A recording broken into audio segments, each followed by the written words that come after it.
I and a few other gentlemen ran for board election this year, and we formed a group, not just a group of the people that were running, but we formed like an advisory group to try to bring together the issues that we wanted to deal with in the event that we were successful. We wanted to not just have problems, but solutions. The reason we're having kind of an urgent meeting is because of the things that we had noticed in our campaigning efforts and our ideas about what things could get better. We have a budget issue, we have finance issues in general, we have reserves, which have never been great, never been awful, and they're heading towards awful very quickly. And one of the reasons that's happening is from something that I think most people are not aware of, is an infrastructure problem with the lake. Everybody's familiar with the quality of the lake water or the health of the lake. We've been working on that for quite some time, and I think it's pretty much a known item. People know where we're at. Very few people know the degree that the infrastructure is crumbling around Spring Valley Lake. It's something that they've been working on, the association, in the background, but kind of quietly, but never really getting their hands around the degree of the problem.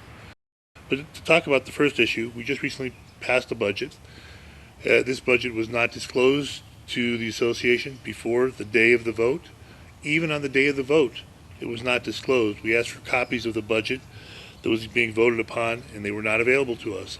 All that was available was a projection of part of the budget, difficult to read, so no one really had a total idea. And you were allowed to make comments, but because it was a regular board meeting, the board had no obligation, nor did they respond to any questions that were asked. So we got up and we said our question, and then there'd be dead silence, and you'd walk back to your chair. And not only weren't the questions answered, they don't even appear in the minutes of the meeting. So there's no record that we even asked those questions. And mind you, the minutes can be read forever, but there's probably only 35 or 40 people in the room, so those are the only ones that heard the questions. They were important questions. None of them were frivolous or ill-considered, and but they went nowhere. From that point on, there was discussion within the board about the vote. They increased the budget by quite a bit from where they had started that morning, and voted upon it, and they ended up voting the maximum increase in the budget that's allowed. And that's a $1.2 million increase over last year's assessment, but it's actually a $2.2 million increase over last year's expenses. And that may not sound consistent, and the reason is last year we overassessed the community by almost $1 million. It's the largest overassessment we've had in a long time. They assessed way higher than we needed by it ended up being about $960,000. And usually, or what typically happens in the Homeowners Association when that happens, is that money is either refunded to the people that paid it, pro rata, or it's applied to the coming year's budget. So it's the same as a refund because you're all sharing that money going into the till. This board 3 years ago decided that any excess funds would not be refunded or go towards the next year's budget, but they would be allowed to redirect it as they saw fit. Now, when I say redirect as they saw fit, it is for association activities. It's not, nobody's saying that they're redirecting it in something that's putting it in their pocket. But what it is happening is they're redirecting on activities that were never part of the budget, and they go into a fund. They go into our bank account. There's no accounting for the fund, and at some point in time, they usually say, "Oh, we decided we're going to spend it here, here, or here." Unfortunately, the places they say they're going to spend the excess fund are places that are already funded by the regular accounting and reserve system. So that money really doesn't fund those things. They're funded separately. That money kind of goes into a fund of extra cash that just grows on its own. So I had mentioned this to the board several times. This time I brought documentation to this meeting, said I thought it was illegal for them to not be returning the excess to the association. If they wanted to redirect it, they could do so, but they had to get at least a voice vote by the membership to approve that. I mentioned that, handed them the paperwork. They said, "Thank you very much." And then later on, when the budget was finalized, I was told they are still redirecting it as they see fit. The second issue, and believe it or not, this is more complicated in that most people have dealt with financials and budgets most people have not dealt with a reserve process, which is unique to homeowners associations.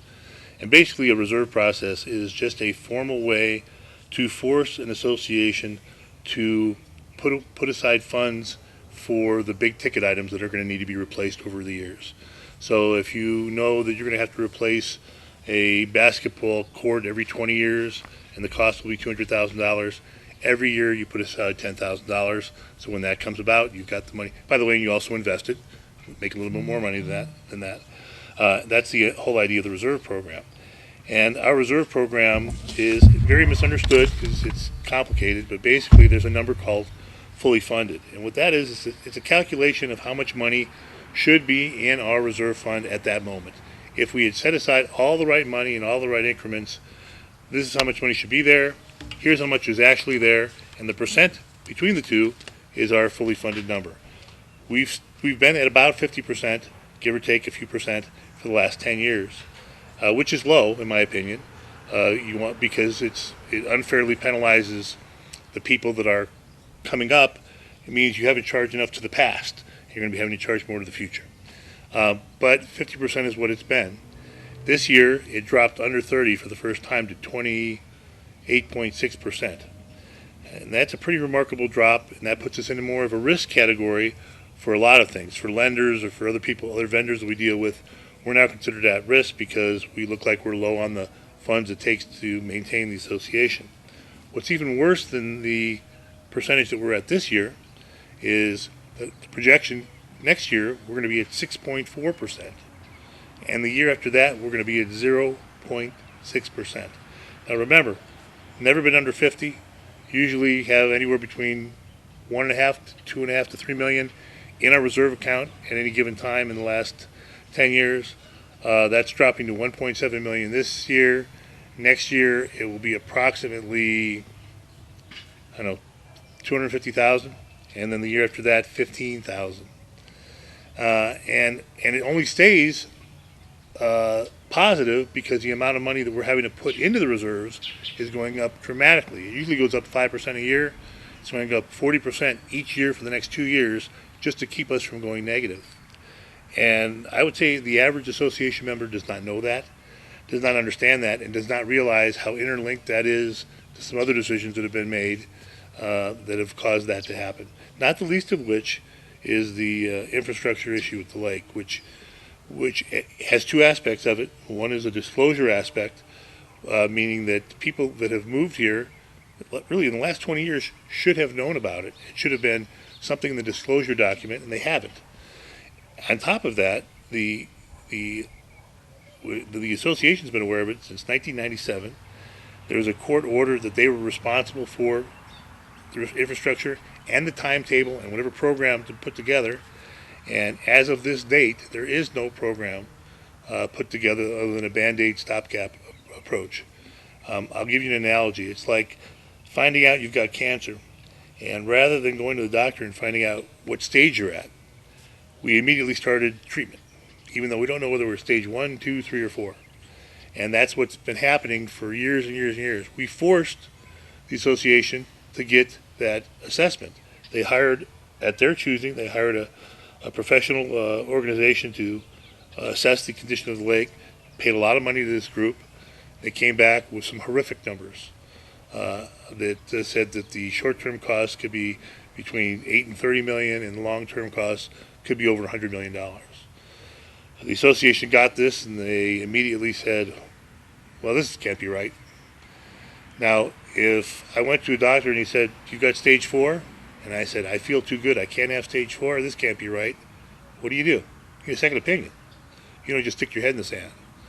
We decided to stick our head in the sand for 3 more years and wait and see how things come out the next time we lower the lake.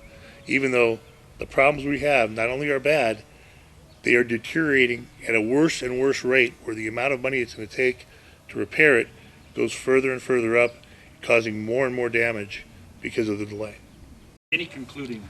Well, there are two things. First, these are numbers that we didn't glean out of thin air. These are all based on association documents that when we're presenting this on Saturday morning, on November 4th, you'll see all the information, all gleaned from association documents.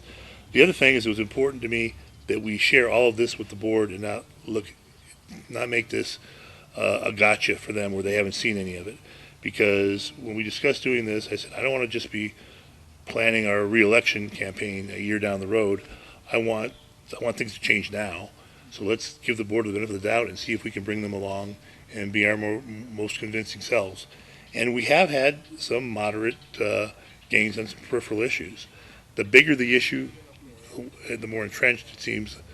It's kind of baked into other things, and we haven't been able to penetrate. But I have put everything in front of the board that I'm presenting to you. They've seen it. No one's disagreed with the content or the interpretation. They just feel that the approach they're taking is sufficient, and it surely is not.